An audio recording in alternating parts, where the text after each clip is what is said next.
Mapasalamaton ang kalinan PNP sa Davaoenos sa dali nga pag-report sa usa ka karton nga gituuhan nga adunay bomba nga nahibilin atubangan sa usa ka bake shop sa may Davao Bukidnon Road, kalinan poblasyon nga miresulta og panik sa publiko ug huot nga dagan sa trapiko kagahapon sa buntag Mayo 2, 2022.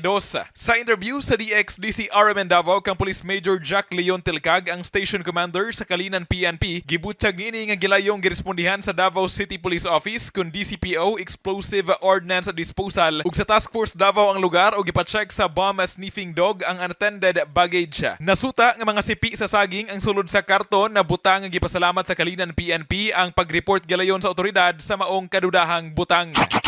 Dito yun mo makit-an yun na kalingkuan. Uptick yun sa culture of security nato, at least makit-an na po na positive. Maayo ang enforcement or campaign nato on culture of security. Nagpahimangno ang kapulisan nga mamahimong masilutan ang kinsamang muhimo og bomb jokes og bomb scare subay sa Presidential Decree number 1727. Kasama mo sa balita og serbisyo publiko, Radyoman Kirby Manzon, Tatak, RMN.